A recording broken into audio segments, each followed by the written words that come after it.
माझ्या मुलाला बीटरूट अजिबात आवडत नाही, तर त्याच्यासाठी मी हे बीटरूट सँडविच बनवलं होतं। तर त्यासाठी मी 2 बीट आणि 2 बटाटे उकडून घेतलेत, साल काढून ते किसून घेतलेलेत। यामध्ये हिरवी मिरची, जिरे आणि आले त्याची मिक्सरला मी पेस्ट करून घेतलेली, ती पेस्ट घालायची आहे। चवीनुसार मीठ घालायचं आहे, अर्धा लिंबाचा रस घालायचा आहे आणि हे सगळं मिश्रण मिक्स करून घ्यायचं आहे।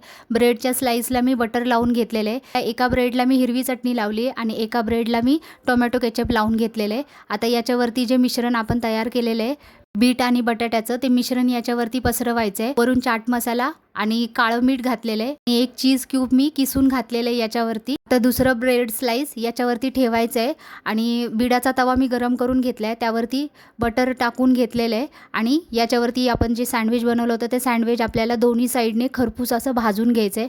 बघा आपलं सँडविच तयार आहे। हे सँडविच हेल्दीसुद्धा आहे आणि टेस्टीसुद्धा आहे। माझ्या मुलाला तर खूप आवडलं होतं। तर ही रेसिपी नक्की ट्राय करा। व्हिडिओला लाईक, चॅनलला सबस्क्राईब करा।